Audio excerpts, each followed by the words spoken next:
Глава 51. Впрочем, когда отпала вторая половина маски и взору предстало лицо Цзэжуна целиком, стало заметно, что сходство не такое уж большое. Нижняя часть лица, нос, рот и подбородок очертаниями весьма точно совпадали у обоих. Но вот глаза и брови оказались совершенно разными. Глаза Сэляня отличались мягкостью и спокойствием. У Цзэжуна, напротив, дуги бровей приподнимались высоко, глаза вырисовывались тонкими, ярко очерченными линиями. И хотя это был прекрасный юноша, при взгляде на его облик становилось ясно, с таким человеком наверняка крайне сложно совладать. Лазурный демон с огромным трудом разлепил залитые кровью глаза и сквозь красную пелену увидел, что его мучитель сменил облик, перед ним предстал юноша в красных одеждах. Цзэжун, разумеется, раньше не видел истинного облика Хуачена, но едва заприметив красные одеяния, в гневе и потрясении выдохнул. Это ты, Хуачен, раскрывший настоящую личность, произнес. Ты так и не ответил на мой вопрос. Как умер князь Аньлэ? Его взгляд в эту секунду был поистине страшен. Сэлянь бросился к нему с криком. Саньлан! Грот почти опустел, люди и демоны разбежались кто куда, и Сэлянь беспрепятственно оказался подле Хуачена. Он принялся уговаривать, что с тобой, не сердись, только, пожалуйста, не сердись, все в порядке. Для начала просто успокойся, все хорошо. Он аккуратно гладил Хуачена по плечу, все понижая и понижая голос. Когда Сэлянь, будучи маленьким ребенком, злился или расстраивался, родители именно так и поступали, мягко гладили его по спине и нежным голосом повторяли слова утешения, поэтому принц решил применить тот же способ к Хуачену. К его неожиданности это подействовало, только что взгляд Хуачена был замутнен гневом, но после нескольких поглаживаний постепенно охладел и сделался ясным, губы его чуть шевельнулись. После чего Сэлянь вздохнул с облегчением. Однако так и не успел выдохнуть до конца. В следующий миг Хуачен внезапно развернулся и легко коснулся его плеча. От прикосновения тела принца мгновенно оцепенело. Сэлянь совершенно не был готов к тому, что Хуачен применит против него магию, и потому остолбенел на месте. Он не знал, что именно задумал Хуачен, но беспокоился совсем не о себе, а о том, что тот опять потеряет над собой контроль, как случилось ранее. Он открыл рот, чтобы спросить, но тут же осознал, что не только не может двигаться, но и заговорить не получается, ни звука не слетело с губ. Сэлянь невольно почувствовал неладное. Цзэжун, который в сражении совершенно ничего из себя не представлял, все же оставался довольно остер на язык. Залитый кровью, он разразился бранью. «Ах ты, ополоумевший одноглазый пес! Я что, в собственном доме спокойно поесть не могу, чтобы тебя не прогневать?» Хуачен изобразил улыбку и снова вбил его голову в пол, затем поднял и повторил вопрос. «Как умер князь Аньлэ?» Цзэжун огрызнулся. «А тебе, мать его, какое дело еще удар?» И снова вопрос. «Как умер князь Аньлэ?» Так повторилось около десятка раз. Хуачен, не переставая тактично улыбаться, снова и снова забивал голову Цзэжуна в землю, будто в его руке была не голова, а кожаный мяч. И хотя убить Цзэжуна таким образом не представлялось возможным, именно по этой причине, невозможности умереть. Лазурный демон не мог продержаться слишком долго. Даже если бы его голова была отлита из чугуна, выдержать подобное было чрезвычайно сложно. В конце концов, Цзэжун не вынес избиений и сменил тактику. «Если тебе заняться нечем, шел бы тогда и сам полистал исторические книги». Хуачен холодно усмехнулся. «Если бы в книгах писали правду, разве пришел бы я за ответом к такому никчемному отродью, как ты?»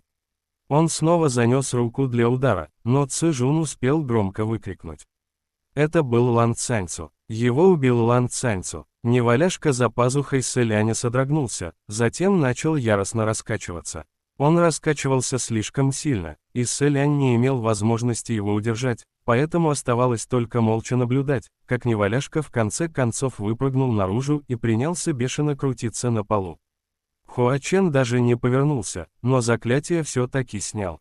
Снова разошлось облако красного тумана, а в следующий миг из него вырвался Лан Цаньцу, вернувшийся к человеческому облику. Будучи потомком августейшего рода, он никогда не подвергался подобной клевете, и сейчас, грозно указывая на Цзэжуна пальцем, воскликнул. «По какому праву ты плюешь кровью в людей и городишь чепуху? Мы с Аньлой были друзьями, кого ты хочешь обвинить в убийстве?» Цзэжуна тоже порядком удивило его внезапное появление, он спросил. «Ты, Лан Цаньцу, а ты-то какого черта здесь забыл?»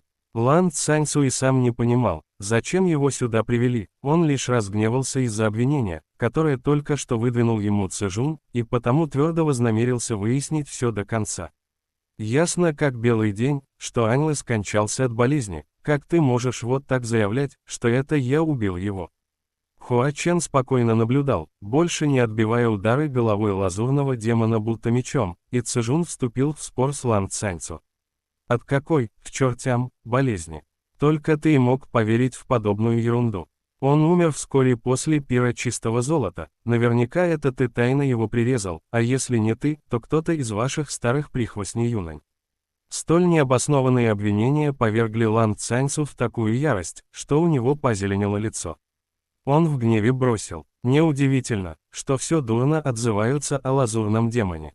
Сегодня я смог лично убедиться в том, насколько он низок и лишен моральных качеств». Этой фразой он задел Цзэжуна за больное место. С тех пор, как Цзэжун прославился, вот уже на протяжении нескольких сотен лет и небожители, и демоны всех мастей и рангов скрыто и напрямую насмехались над его низкопробными вкусами. Цзэжун по этому поводу испытывал неописуемую злость, поэтому тут же взъярился. «Пусть я низок, но это лучше, чем быть таким пустоголовым дурнем, как ты. Только и разговоров, что о дружбе, да о каком-то мирном сосуществовании. Люди Синьлы и люди Юнань могут стать друзьями, могут мирно сосуществовать. Ты такой же, как твоя мать с отцом, просто любишь разыгрывать из себя наивного простачка. Меня сейчас стошнит». Услышав укол в адрес родителей, Лан Цаньцу в гневе воскликнул. «Закрой рот. Мои мать и отец всегда поступали искренне и никогда не надевали маски, ты не смеешь порочить их доброе имя». Цзэжун сплюнул и воскликнул. «Всего лишь горстка неблагодарного отродья мятежной армии, а туда же бесстыжие псы. И в чем же их искренность? В том, что пожаловали потомкам Синьлы земли и княжеские титулы. Вот так наглость. Брать вещи, которые украли у других, и преподносить этим же людям в качестве подаяния. Все, что у вас было, изначально принадлежало нам, народу Синьлы». Лан Цаньцу никогда не умел вести спор, и только смог выдавить. Ты, после чего запнулся. Цзэжун, видя, что тот от ярости начал заикаться, ощутил радость на душе и решил разгневать Лан Цаньцу еще сильнее. Он хохотнул и добавил. «Но даже несмотря на то, что вы убили Аньлы, смерть этого отрока не была напрасной, со стороны Синьлы убит лишь он один, а люди Юнань поплатились целым пиром чистого золота. Жаль только, что не вышло прирезать тебя вместе со всеми, тогда бы вы на своей шкуре изведали, что значит конец династии». После этих слов Лан Цаньцу остолбенел и переспросил. «Что ты сказал?» Сэлянь в душе издал жалобный стон. Он ужасно сожалел, что не может сейчас вскочить и по примеру Хуа Чена отвесить Цзэжуну подзатыльник, чтобы тот вновь уткнулся лицом в пол и закрыл наконец свой рот. Но Хуа Чен наложил на него оцепенение, и как бы принц ни старался, не мог вырваться из-под заклятия. Лан Цаньцу спросил снова, что значит, не вышло прирезать меня вместе со всеми. Цзэжун, всей душой желая отомстить ему за обвинение в низости, самодовольно просиял и ответил. «Вот уж точно, яблоко от яблони недалеко упало. Глупость вашего превосходительства сохранилась сквозь века, я раньше и не ведал, что такое возможно. Сам посуди, люди Синьлы до тошноты ненавидели Юнань, а если кто-то относился к вам с добром, не заслуживал называться потомком Синьлы. Ты правда решил, что отпрыск императорского рода Синьлы станет водить дружбу с сынком государя Юнань? Он делал это лишь для того, чтобы узнать всю подноготную вашего императорского дома, беспрепятственно все спланировать и в день твоего рождения омыть кровью пир чистого золота, вот и все». Сэлянь всеми силами пытался высвободиться из-под заклятия. Лан Цаньцу тем временем застыл, как вкопанный. Спустя мгновение он, запинаясь, проговорил. «Князь Аньла и советник были заодно. Он решил, что его наставник и друг сговорились, чтобы обмануть его, и одна мысль об этом уже наполнила его сердце невыносимой горечью и негодованием. Кто же мог представить, что Ци Жун вдруг спросит: «Советник, ты об этом чародее Фан Сине? Да кто вообще был с ним заодно?» Лан Цаньцу, услышав возражение, снова растерялся. Ты сказал, что Аньле собирался омыть кровью пир чистого золота. Но всем известно, что это дело рук советника. Неужели они не действовали сообща? Он окончательно запутался. Ци Жун произнес: черт знает, откуда вообще взялся этот чародей, какое ему было дело до всего этого. Лан Цаньцу, слушай и внимай, ваш пир чистого золота омыли кро. Вью люди Синьлы. Это Аньле, согласно плану, перерезал всех собачьих детей мятежной армии на том пиршестве. Кто же мог подумать, что в самый неподходящий момент вдруг вломится этот чудаковатый советник? Аньле решил, что нас раскрыли, и второпях бросился ко мне, сказал, что его заметили, и спросил, что нам теперь делать. Мы были потрясены, когда в ту же ночь узнали, что пир чистого золота оросил кровью этот ваш советник, и об этом уже раструбили на всю страну. Лан Цаньцу застыл и долго не мог прийти в себя. Затем, наконец, выдавил: если все действительно так, почему ты не признался в этом раньше? Ци Жун фыркнул со смеху. У меня что, с головой не все в порядке? С чего я должен был признаваться? Кто-то взял на себя вину вместо меня, разве не лучший исход событий? Думаешь, я солгал, чтобы ты меня до непревзойденного повысил? Тут он вдруг издевательски ухмыльнулся. Ой-ой-ой, я понял. Ты, должно быть, не смеешь поверить в это, так? Ведь я слышал, что после всего ты заколотил своего наставника в гроб. Ха-ха-ха-ха-ха-ха-ха, ну что за дуралей, убил не того. Сэлянь закрыл глаза, слушая его радостный хохот, наполненный ядом, и коротко выругался в душе. Лан Цаньцу от злости сжал кулаки так, что хрустнули суставы. Ложь, затем резко развернулся и обратился к Сэлиню: если это правда, пускай он ничего не сказал, ну а ты? Ты почему промолчал? Ци Жун, выплюнув отколовшийся зуб, спросил: а ты, мать его, еще кто такой? Вы что, все вместе решили устроить торжественный прием в моей резиденции? Не удостоив его вниманием, Лан Цаньцу вновь спросил Сэляня: если это был не ты, если ты никого не убивал, почему признал вину? Неожиданно оцепенение спало с Сэляня. Хуа Чен наконец снял с него обездвиживающие заклятия. Вот только было уже слишком поздно. Лан Цаньцу ждал его ответа. Сэлянь медленно поднялся, немного размял запястье, а потом бросил лишь пару словарю. Полнейший вздор. Лан Цаньцу на самом деле ждал от него что-то вроде: да, все именно так, как он говорит. Однако Сэлянь ледяным тоном сказал лишь то, что сказал, тем самым опровергнув все, что так складно наплел ему Ци Жун. Ци Жуну это не понравилось. Это кто здесь несет вздор? Сэлянь ответил: ты. Он посмотрел на Ци Жуна сверху вниз и добавил: столько пустой болтовни, и ни слова правды.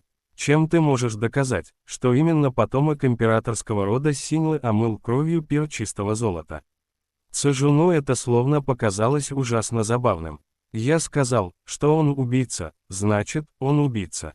Что тут доказывать? Да и какие могут остаться доказательства, если прошло уже несколько сотен лет? Сэлянь произнес: поэтому я и назвал твои слова полнейшим вздором. Династии Синьлы и Юнань давно ушли в прошлое, оба государства исчезли без следа. Какой смысл ворошить былое и с новой силой разжигать вражду? Ци Жун, послушав, каким тоном были сказаны эти слова, на мгновение замер, как будто в его памяти что-то шевельнулось, и странно прищурился. Сэлянь же развернулся к Лан Цаньцу и спокойно сказал: ты своими глазами видел, как я убил твоего отца. Тогда прошло совсем немного времени после моего второго низвержения, и в душе я не мог смириться со случившимся. Вина за эту чудовищную ошибку лежит на мне. Но я считаю, что нет нужды втягивать сюда тех, кто совершенно не причастен. Лазурный демон несет полный бред, не остановился даже перед тем, чтобы облить грязью князя Аньле. Это лишь месть за то, что ты обвинил его в низости, не более. Если бы кто-то посторонний стал свидетелем их разговора, не смог бы удержаться от смеха. Кто-то спорит за право называться злодеем, совершившим страшное преступление. Несведущие решили бы, что омовение кровью пира чистого золота – это какая-то неимоверно блистательная заслуга. У Лан Цаньсу спутались мысли, он схватился руками за голову и надолго задумался, прежде чем произнести. «Да это был ты, и никто другой. Ведь он все видел своими глазами». В ту ночь он, исполненный радостного предвкушения, вбежал во дворец чистого золота и увидел, как советник в черном одеянии вынимает длинный меч из груди его отца, как разлетаются кровавые брызги. И в ту секунду его отец, правитель государства Юнань, все еще протягивал к нему руку, все еще дышал. Но когда Лан Цаньсу бросился к нему, рука отца безвольно опустилась. В этот момент лежащий на полу Цзэжун вдруг подал голос. «Мой царственный двоюродный братец, ты ли это?»